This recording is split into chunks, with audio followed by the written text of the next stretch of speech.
በስመ አብ ወወልድ ወመንፈስ ቅዱስ አሐዱ አምላክ አሜን። የሐዋርያት ሥራ ምዕራፍ 1። ኢየሱስ የመረጣቸውን ሐዋርያት በመንፈስ ቅዱስ ካዘዛቸው በኋላ እስካረገበት ቀን ድረስ ያደረገውንና ያስተማረውን ዘንድ ስለጀመረው ሁሉ መጀመሪያው ነገር ጻፉ።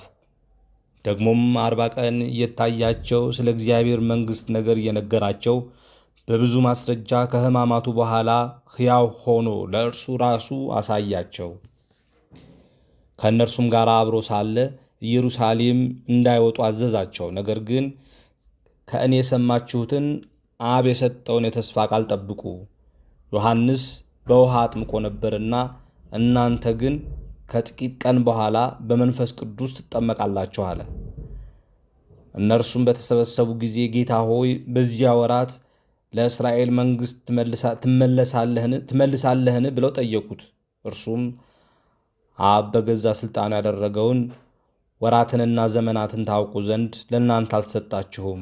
ነገር ግን መንፈስ ቅዱስ በእናንተ ላይ በወረደ ጊዜ ኃይልን ትቀበላላችሁ። በኢየሩሳሌም በይሁዳና ሁሉም በሰማርያ እስከ ምድር ዳርቻ ድረስ ምስክሮቼ ትሆናላችሁ አለ።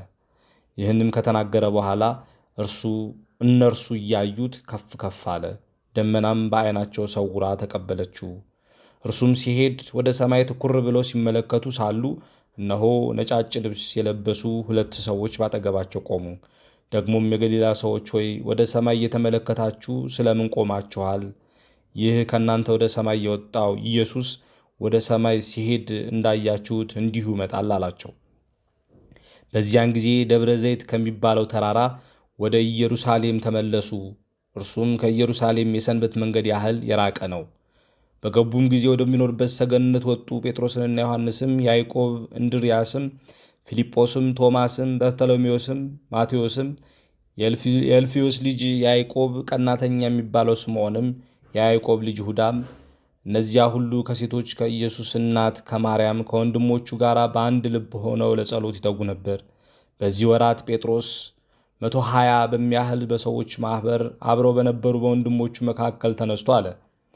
ወንድሞች ሆይ ኢየሱስን ለያዙት መሪ ስለሆናቸው ስለ ይሁዳ መንፈስ ቅዱስ አስቀድሞ በዳዊት አፍ የተናገረው የመጽሐፍ ቃል ይፈጸም ዘንድ ይገባ ነበር። ከእኛም ጋር ተቆጥሮ ነበርና ለዚህም አገልግሎት ታድሎ ነበርና። ይህም ሰው በአመፃ ዋጋ መሬት ገዛ፣ በግንባሩም ተደፍቶ በመካከሉ ተሰነጠቀ። አንጀቱም ሁሉ ተዘረገፈ፣ በኢየሩሳሌም ለሚኖሩ ሁሉ ታወቀ። ስለዚህም ያ መሬት በቋንቋቸው አኬልዳማ ተብሎ ተጠራ። እርሱም የደም መሬት ማለት ነው።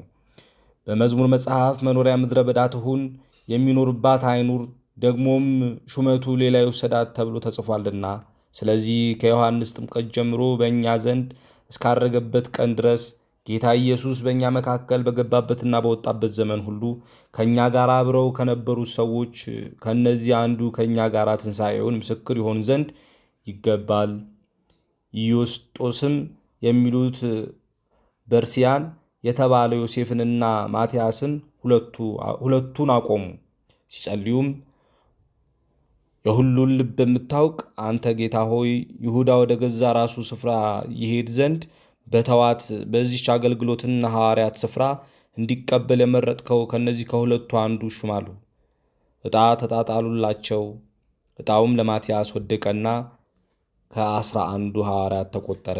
ወስብሐት ለእግዚአብሔር።